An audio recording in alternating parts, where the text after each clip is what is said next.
Nejakými stromami.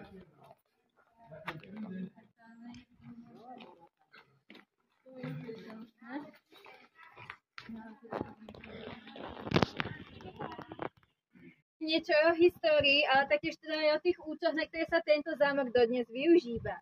Tá prvá písomná zmienka v našom hrade pochádza z roku 1457, v ktorej sa tento hrad spomínal ako majetok Pankráca zo svätého Mikuláša. Týmto je teda zrejme, že tento hrad bol vybudovaný niekedy do druhej polovice 15. storočia, avšak nevieme, kedy presne tento stredoveký hrad teda vznikol. Na nešťastie ale ten stredoveký hrad počas napoleonských vojen vyhorel a práve preto je tento súčasný smolnický zámok, ako ho dneska vidíme, vybudovaný iba na ruinách toho pôvodného hradu. Ale z tohto pôvodného hradu sa len taktiež aj niečo zachovalo, a to napríklad práve takto ten okolitný hradný múr za vami, spolu aj s tamtou bránou zo severu, cez ktorú ste do zámku prichádzali. Tá však ale bývala v minulosti ešte chránená aj palacím mostom z priekopov, ale tie sa na nešťastie teda nezachovali.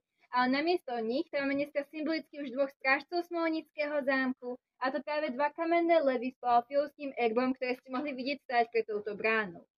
Ďalej sa nám ešte zachovali aj 4 hradné bašty, z toho práve tieto 3, čo môžete vidieť za sebou, slúžili v minulosti najmä na obranu toho hradu, a preto by ste v nich taktiež aj našli delá, ktoré pochádzali z konca 15. až začiatku 16. storočia. No a tá posledná, práve tá 4. bašta sa nachádza takto na dolnom nádvorí, a tá v minulosti slúžila ako kaplnka Svätého Kríža, ktorá bola vybudovaná v roku 1596 v Tomášom Erdédy. No a posledná vec, ktorá sa z tohto pôvodného hradu teda zachovala, bola práve aj hradná studňa.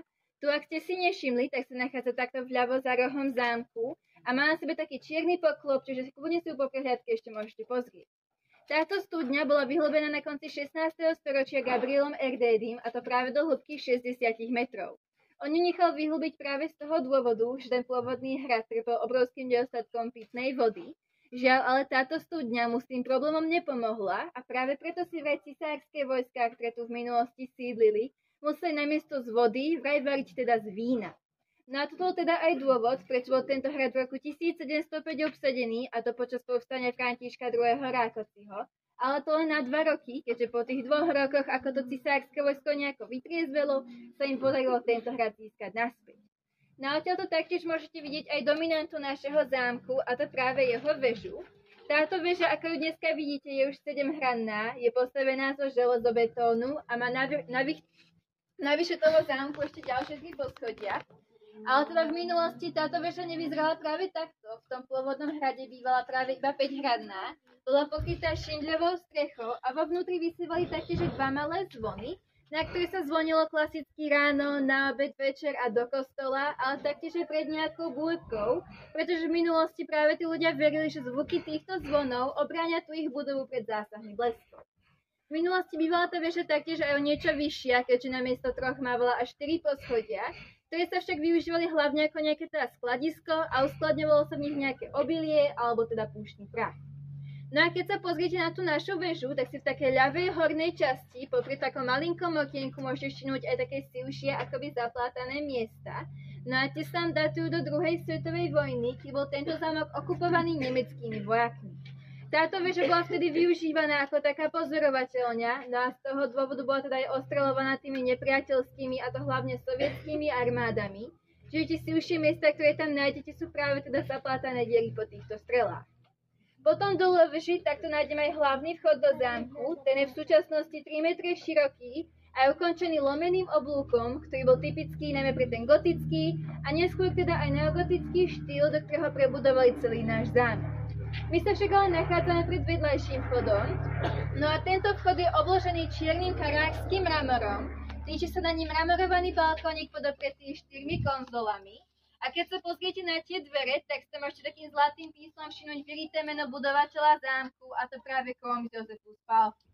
To slovo Comes tam teda pochádza z latinčiny a bolo v minulosti využívané namiesto grófskeho titulu, čiže dneska to už znamená čisto iba gróf Jozef Palffy. No a potom pod jeho menom v tomto malom štítku, keď prídete bližšie, si taktiež budete môcť všimnúť aj rok začatia budovania zámku, a je to práve rok 1911, čo robí tento zámok tým najmladším zámkom na Slovensku. No a potom odtiaľto už pôjdem priamo do tých interiérov, kde máte dovolené aj fotografovanie, ale poprosím vás, aby ste sa ničoho nedotýkali a môžete teda postupne ísť za mnou dnu do zámku. Aby ste nič nedotýkali. Môžem vás potom poprosiť, celú si nahrávate? Áno. Celú prehľadku by ste si nemali nahrávať.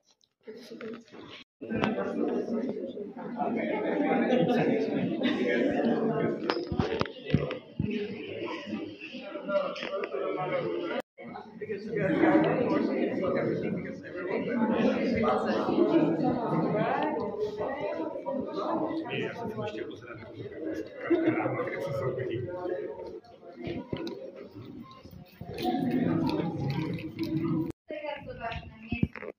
Na tak vlastne najkrajšiu vestu tam vidíte sú práve tie koberce. Oni sú čisto ručne tkané a pochádzajú z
byly v minulosti využívané naše rybiarské zápasy, že každá ten zápas sa konal na tomto dolnom poschodí a to pánstvo len dohľadalo z týchto horných poschodí z toho balkóniku, čo bolo kvôli bezpečnosti, ale taktiež mali odtiaľ to aj lepšiu viditeľnosť.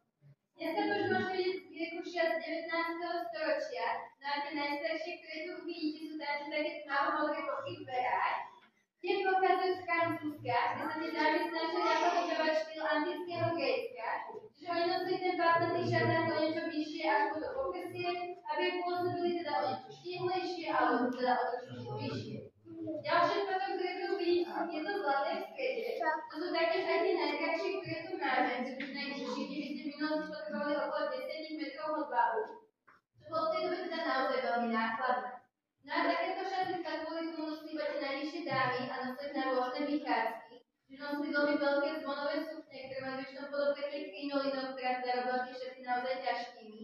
A keď sa pozriete z boku tej sukne, tak na tej ľavej strane vidíte také veľké vrecko, ktoré tie dámy využívali na odloženie svojich dážnikov alebo na nejakých teda parasolov a vejárov. Ďalej potom máme ešte jedny vychádzkové šaty a to sú tam tie také kvetinované.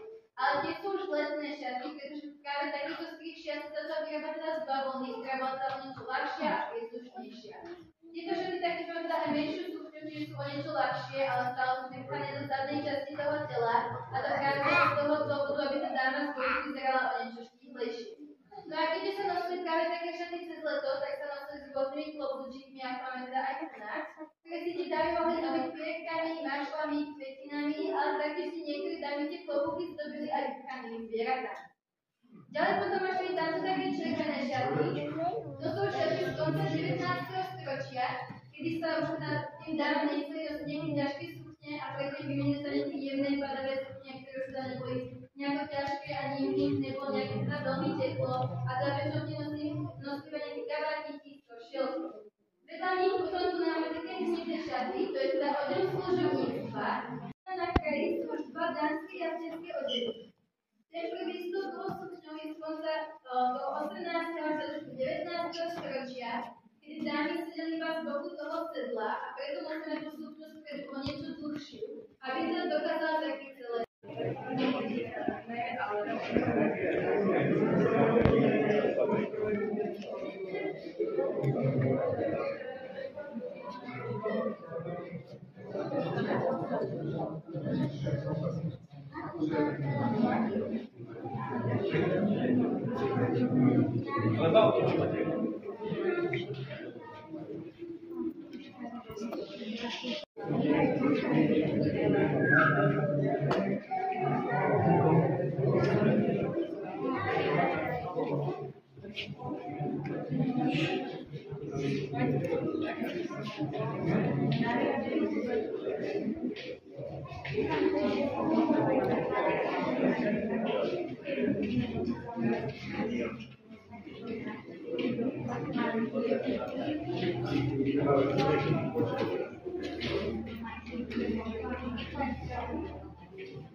Daria, przestań.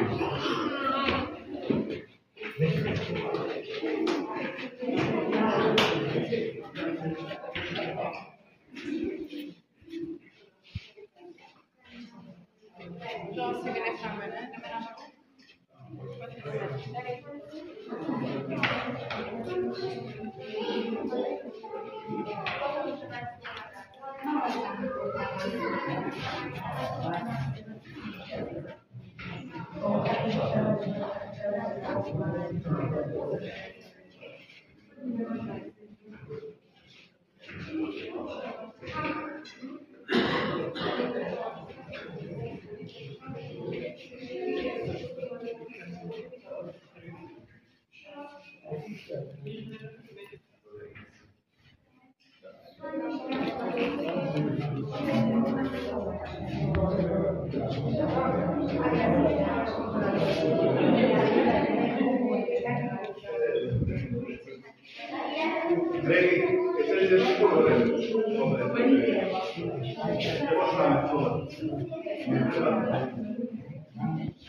Musíme ostať tých počasí. Ja sa píčim po dole, nemôžeme tam dole.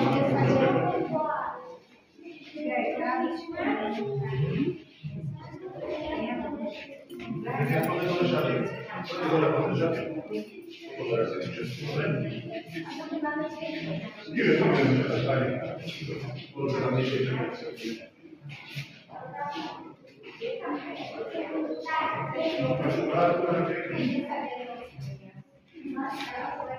Kupimy nejaké magnetky, nezabudneme, dobre? Máme nejaké magnetky, aj papy máme tu dušičku.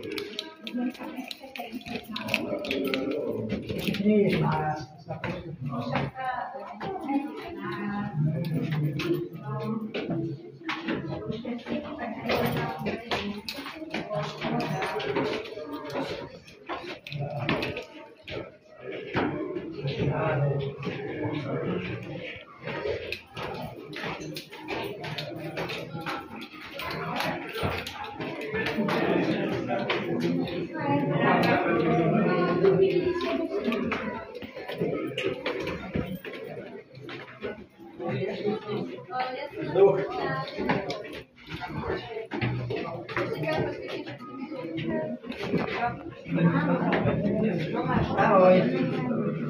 Drž to za ruku. Poď sem.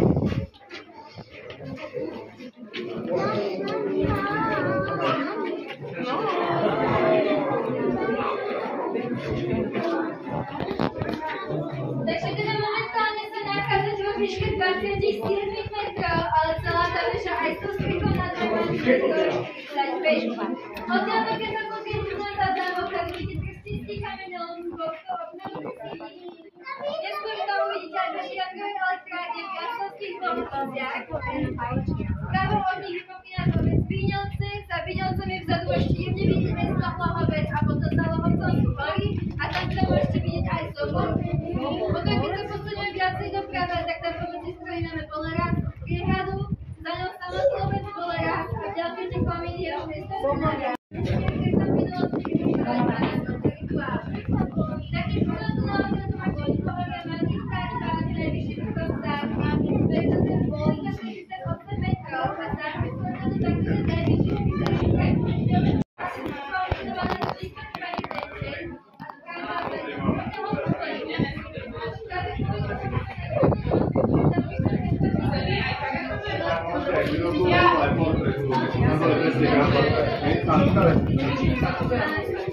Ja to mám rada. Mňa teda môj muž nevie odfotiť, ale on má odo mňa také fotky. Nebudete spokojní.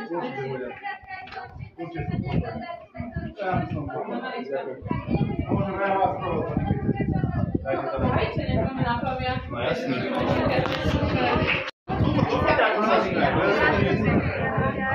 Dáme podľa, dobre? Tak to máte pekne. Tak, a široko vám dám, nech vidieť, že to je beží. Máme to Ďakujeme, máme zámier. Áno, dobre? Ďakujeme.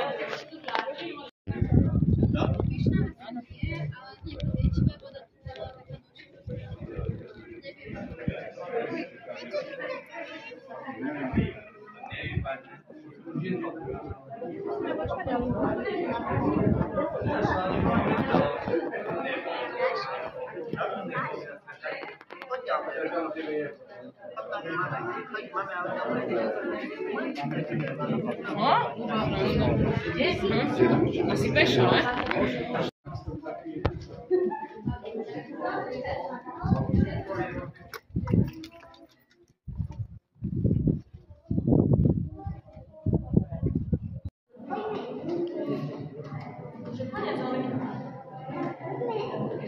Ja už sa ani už sa rozločila, nie? Že to už je koniec vlastne.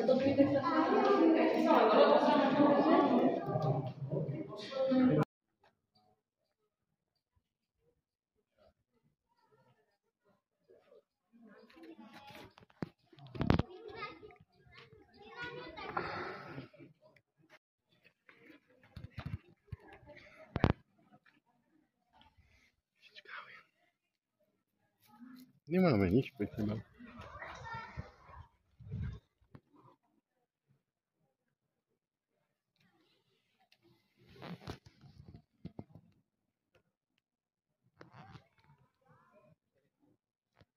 Ponáhľaj sa, už to chce. Ťa.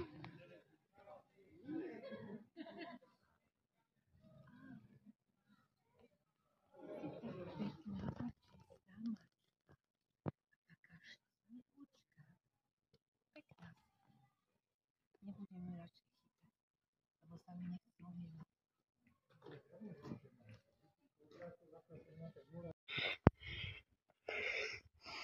Poď. Nesetám.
Nerozbij si hudbu.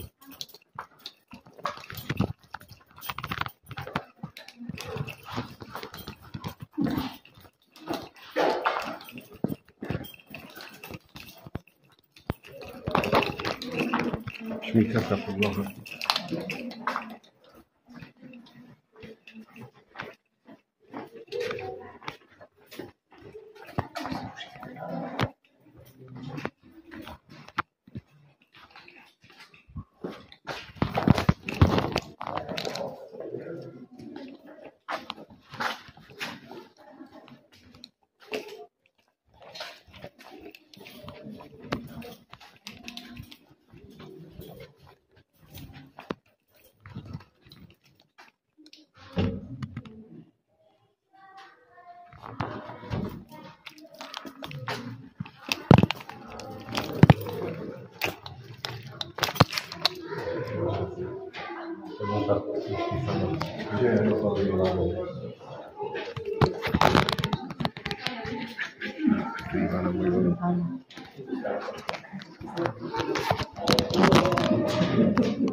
Dobrý deň, milí návštevníci, ja vás vítam v jaskyni Driny. Nachádzate sa v jedinej sprístupnenej jaskyni tu na západnom Slovensku, to znamená, že ste v jednej z 13 sprístupnených po celom Slovensku. Najbližšie od nás je Harmonenská jaskyňa, ktorá sa nachádza pri Banskej Bystrici a je vzdialená asi 200 km. No názov Driny nevznikol z tej Driny námahy, ktorú ste vynaložili, aby ste sa dostali, ale práve od rieka Drinky, ktorý hojne rastie v okolí jaskyne. No takisto sa vonku pred jaskyňou nachádza taký skalný výbežok. Ľudia v minulosti volali Drink, a takto vznikol názov jaskyňa Driny. Vidíte? Jaskyňa Driny bola objavená v roku 1929 ako 2 obyvateľmi zo Smolenska. Bol to Jurij Weissabel a Jan Banič. Meno Baniča možno známe, viete mi povedať prečo? No a toto okolností Štefan Banič bol aj otcom Jana Baniča, čiže môžete vidieť, že tieto objavy a vynálezy majú pravdepodobne prvý. No a späť k jaskyni, horninu, ktorú okolo seba vidíte, je vápenec. Vápenec je organický mokrý sediment, ktorý sa počas praletí v mori usadzoval do takýchto mokrých súvrstiev. A vápenec, na ktorý pozeráte, datujeme do obdobia spodnej kriedy, kedy sa počas pohovoru usadzoval a jeho približný vek je asi 110 miliónov rokov. No momentálne stojíme na jaskyni Krížovatke, kde sa stretávajú chodby 4 smerov. My sme sa možli vstupnou chodbou, vstupným chodom, no ale tento chod nie je pôvodný, bol umelo vytvorený v 30. rokoch minulého storočia. No a pôvodný vchod do jaskyne je táto osvietená diana ľudom. Kľudne si pristúpte bližšie, ak nevidíte.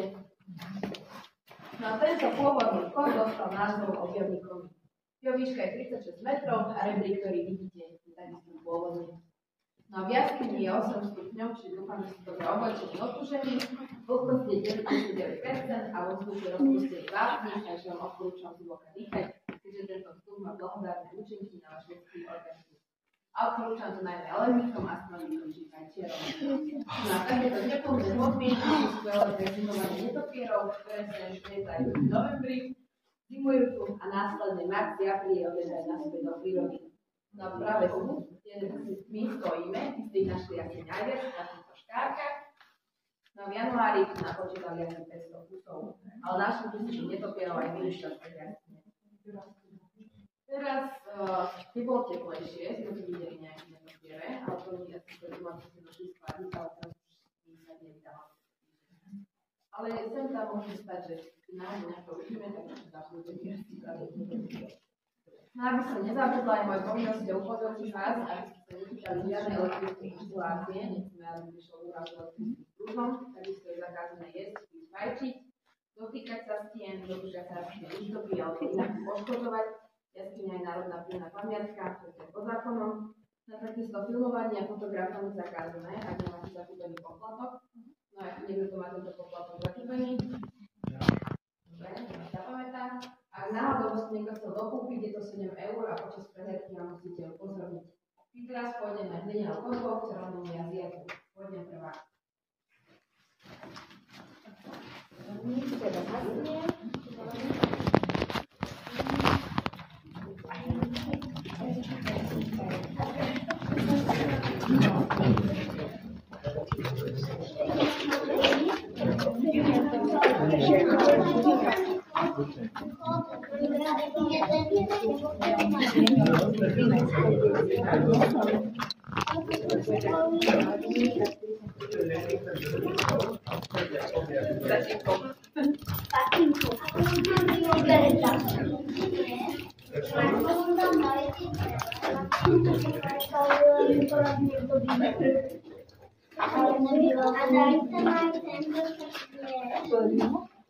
Čo to jaskyňa je?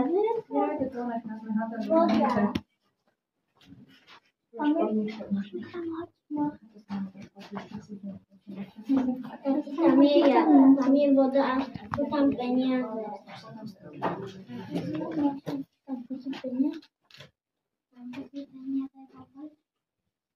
Pristúpte bližšie, my sa poposúvajme, pomestíme sa všetci.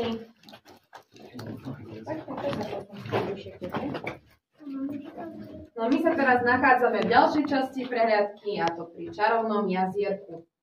O tomto čarovnom jazierku sa hovorí, že počas noci Svetojanskej sem prietajú vily a utancujú na smrť všetkých zabúdených návštevníkov. No vonku ste si mohli všimnúť taký vozík, tým následne zvážame preč, aby tu nezavadzali. No a vodu, ktorú vidíte v jazierku, pochádza z atmosféry, čiže je to dažďová voda. Podobne ako voda, ktorú v jaskyni uvidíte, nepochádza zo žiadneho aktívneho riečného toku, ale práve z tejto dažďovej vody. Táto voda sa sem dostáva cez zemský povrch a následne takéto vápencové nadložie. Vápenec sám o sebe je vodou priepustný, čiže dovoluje vode sa sem dostať a dokáže vytvárať aj takéto zaujímavé útvary. No a presne tento útvar, kde svietim, sa volá Sintrová pagoda. Niekto hovorí, že to vyzerá ako skamenená vila, niekto, že to je orol, ale to aj nechám na vašej fantázii. No a nech sa páči, kľudne si hoďte vinco, ak chcete byť šťastný celý rok. Hoďte si 2, ak chcete byť 2 roky šťastný. No a ak hodíte bankovku, budem šťastná ja.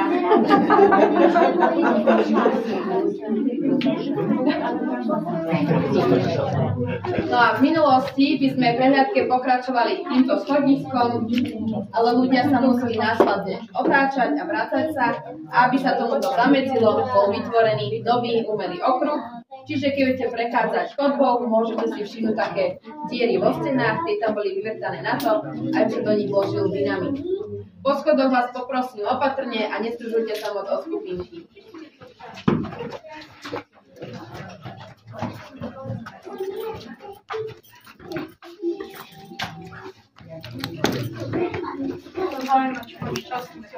No, jednoznačne.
Deti môžu ísť dopredu, vyšších poprosím dozadu.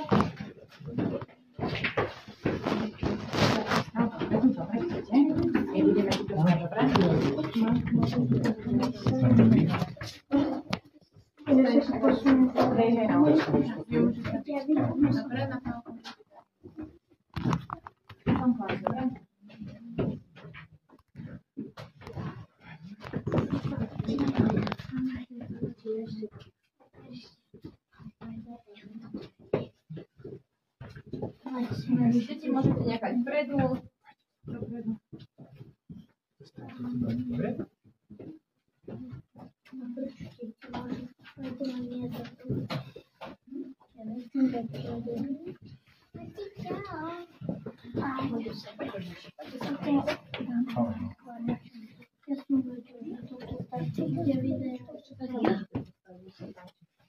Až nevidíte, tak posvietím ešte.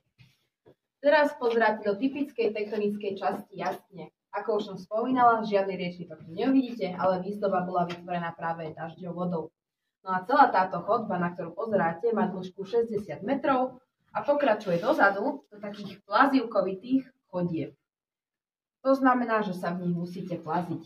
No a v zime tu býva aj speleologický výskum a bolo nám povedané, že ak by sme jaskyné priestory chceli rozšíriť, bolo by to práve týmto smerom. No ale pre jaskyne by to znamenalo, že výzdobu, na ktorú sa pozeráte, by sme museli zničiť. Veľa takejto výzdoby bolo zničené hlavne kvôli tomu, aby sa tu vybudovali rôzne chodníky či schody. Takže možno na vašom mieste, kedy si stal nejaký ten stalagmit. No táto chodba dostala pomenovanie Sieň kráľa Svätopluka.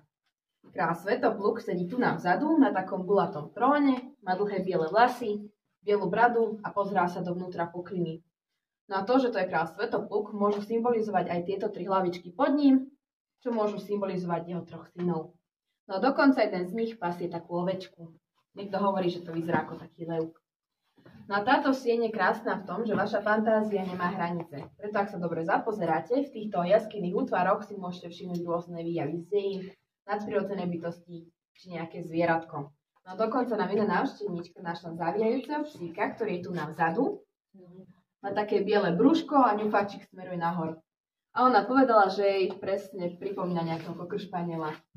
No a tu vpredu je náš jaskinný trpaslík, ktorý jaskyňu stráži. A nižší je jeho neposlušný mladší brat, má takú špicetú čapičku. A neposlušný je pretože si odpaluje raketu.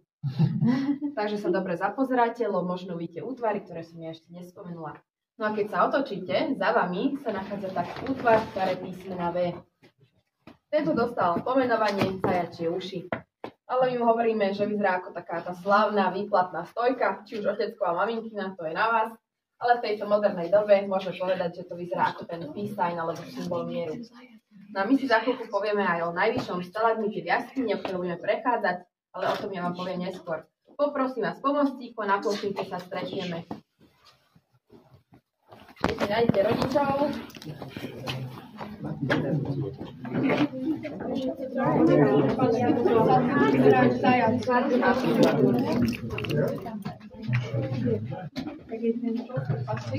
Marinečka pomarančo, tým tak, poď. Chyba na to, jako taką litość, że to na to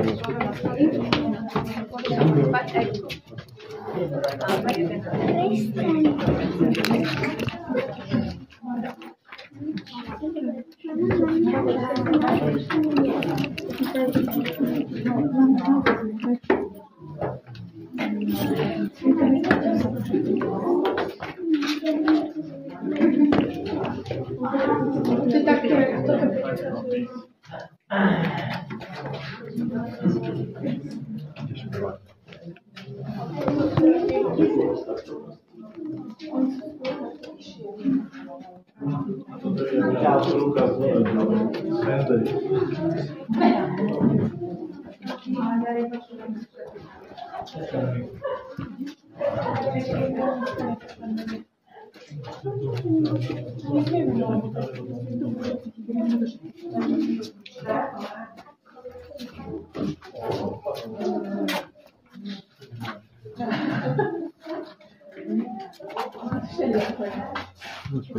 My system.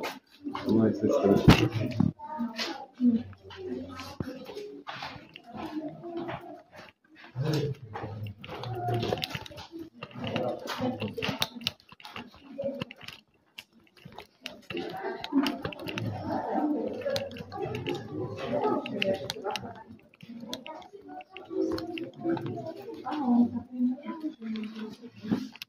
Mikalka. Tobogán.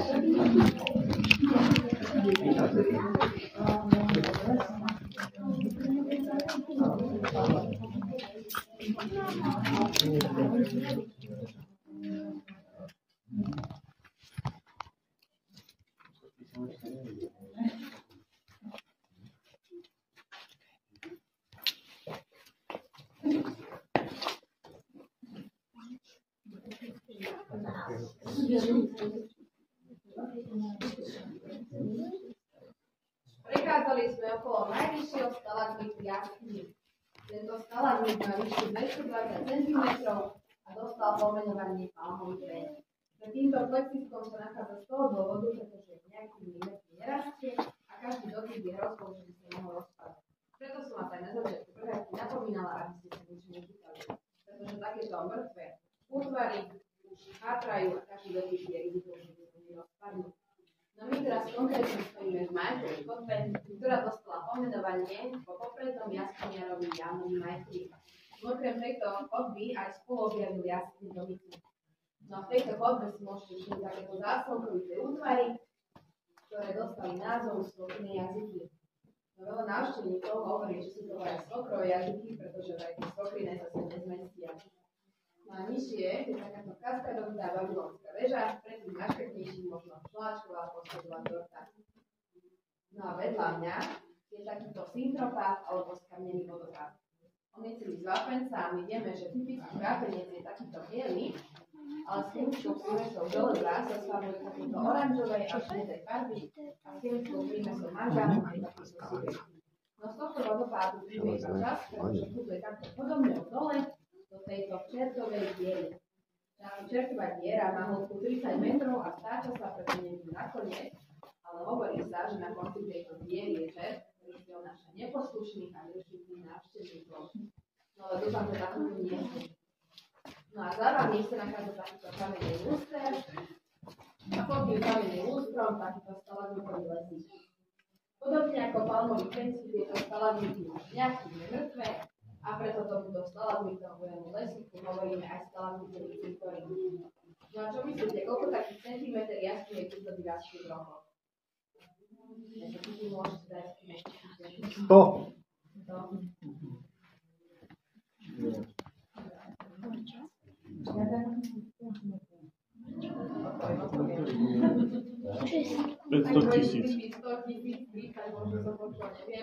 Ale 1 cm rastie 50 až 100 rokov, čo je stále dosť.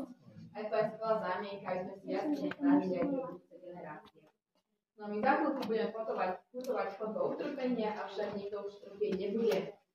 Pôvodne to mala byť chodba nádeje, ale ako už som spomínala, veľakrát bol použitý dynamit. V tomto prípade nechceli použiť dynamit, pretože sa báli, že by spadol tento kamenný lúster. No a chudáci jaskyniari asi prvých 7 metrov kopali ručne a takto sa z chodby nádeje stala chodba utrpenia. Teraz z toho do chodby utrpenia, počkáme sa pri schodíkoch a ja vás aj obehnem neskôr.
Nachádzame sa asi v strede prehliadky a to sieni spolupracovníkov. Tento názov dostal na počet všetkých jaskyniarov, ktorí pomáhali jaskyňu objaviť a sprístupniť. Sieň spolupracovníkov je jedna z najväčších a najstarších, No najstarší z toho dôvodu, pretože patrí medzi prvé objavené priestory. No a to práve tou chodbou vzadu. Ak by ste touto chodbou prešli, opäť by ste sa objavili na jaskynej križovatke. Čiže my sme na opačnej strane, ako bol objavný komín. No a priestory, v ktorých stojíme, sú staré 6 až 8 miliónov rokov, čiže ich datujeme do obdobia, kedy vznikali rôzne tvorotvorné procesy. Na povrchu teda vznikali pohoria a pod povrchom zeme takéto pukliny. No a keď ste sem prichádzali, po stenách, napríklad tu ste si mohli všimnúť také zvláštne útvary, ktoré pripomínajú buď pukance, alebo hrachodiny na stenu. Preto im aj hovoríme hrakovec, ale spísodne je to pizolit. Vďaka tomuto pizolitu my vieme, že celá táto sieň bola až po strop zaplavená vodou. No a čo sa týka toho stropu, tak nad nami je asi 30 metrov vápencového nádložia, čo predstavuje, že sme asi 40 metrov pod zemou a takisto v najnižšom sprístupnenom bode. Táto sála má aj najlepšiu akustiku a preto sa vás chcem spýtať, či ho testujeme a budeme spievať. Samozrejme nie je to podmienkou, takže sa pýtam áno alebo nie. Tak beriem to ako nie, nebudete samozrejme nikoho nutiť, ale ak budete na budúce, určite to otestujte, lebo oplatí sa to. A po schodníkoch vás poprosím po jednom a nechytajte sa stien. Ale určite si môžete ešte zaspievať, zakričať, zapískať.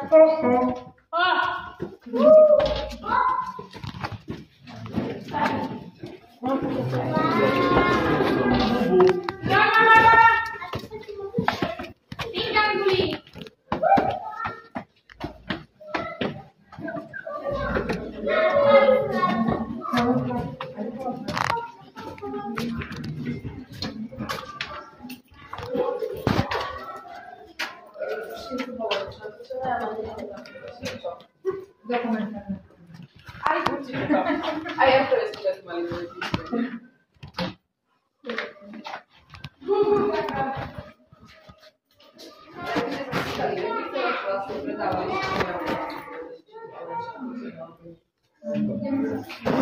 No, mám si píše bolo, ale neviem, čo si vypadá.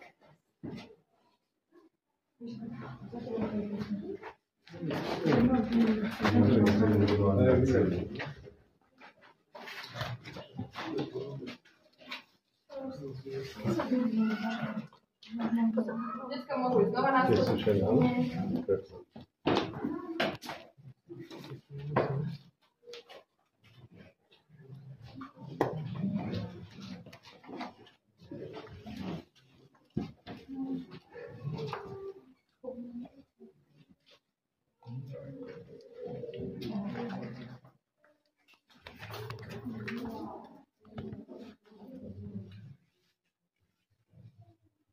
Môžete pustiť aj dopredu, aby videli.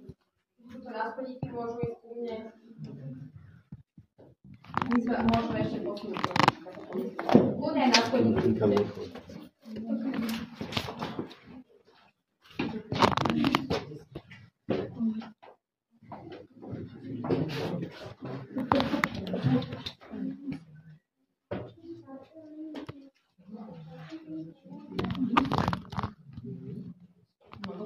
Všetci, 10% je síce povolených, ale to mi strávajú výplaty. Takže vám to osobne vyúčtujem, ak sa niekto stratí. A teraz späť jaskyni. Každá jaskyňa má svoju špecifickú výzdobu a tu v jaskyni Driny sú to takéto záslnkovité útvary so zúbkovitým zakončením. Takéto zúbky vznikajú striedaním suchého a mokrého obdobia. Mokré obdobie znamená, keď na povrchu prší viac ako 24 hodín a suché obdobie, keď prší menej alebo neprší vôbec. No a vie mi aj niekto povedať, ako sa tento útvar volá? Možno ste ho videli aj v našom erbe, jaskyňom. Ale ak to neviete, tak vám to prezradím. Sú to slonie uši. No a keď sa prechádzať schodíky, všimnite si, že tieto slonie uši prepúšťajú svetlo podobne, ako keď si ja takto zasvietím baterkou. No a pod slonými ušami sa nachádza jaskyňa korytnačka. Tu má takýto pancier veľký, tu má hlavu, tu má nohu a vyzerá to, že vychádza buď z piesku alebo z vody a pokračuje do takéhoto vodopádu. No vedľa korytnačky je plačúca nevesta. Tu má také dlhé biele šaty a ona sem prišla plakať už veľmi, veľmi dávno, pretože 2 dní pred svadbou ju opustú ženu. No ale stále nám neprezradila, či plače o smutku alebo o šťastí. No a za vami, máte sa prechádzajúci symboličný naše tortičkové jazierko, pretože útvary v jazierku pripomínajú tortičky. Ale skladné viacerých, pretože tieto tortičky nie sú jedlé a určite by ste si vylámali aj zuby. No a keď budete prechádzať touto chodbou, na vašej pravej strane si môžete všimnúť druhý najvyšší stalagmit, ktorý bude osvietený, čiže neprehľadnete. No a ten, pamätáte si koľko ten prvý najvyšší stalagmit? 220, dobre, boha. No a tento druhý najvyšší stalagmit na výšku 190 cm, ale na rozdiel od palmového pňa je stále aktívny, čiže rastie a počítame s tým, že za takých 200 rokov ho prerastie. Takže dúfam, že máte vtedy čas, pretože vstupy budú exkluzívne zadarmo a možno ja vás budem vtedy sprevázať. Takže zapíšte si do kalendáru, že 200 rokov, jasné. A teraz môžete prejsť po chodbičke, všimnite si aj uši, aj druhý najvyšší stalagmit a ja vás to obehnem.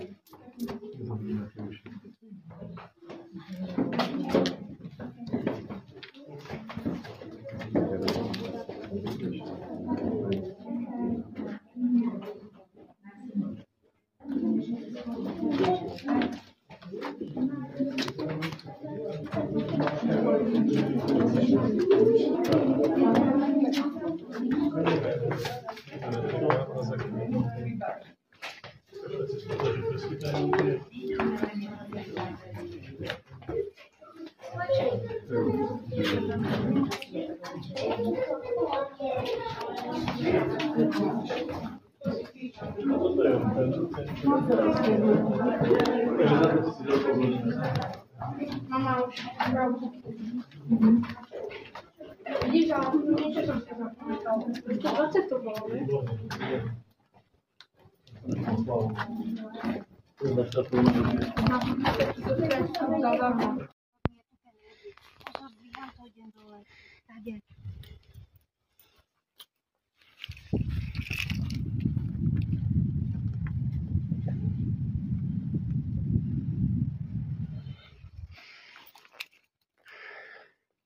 Toto je ten pôvodný vchod, čo sme zo spodu videli, rebrík do jaskyne.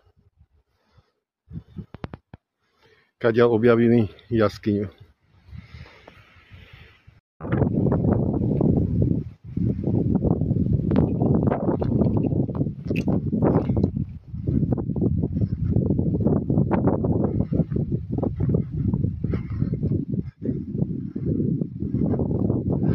Pod nami sa práve nachádza tá jaskyňa, v ktorej sme pred chvíľkou boli.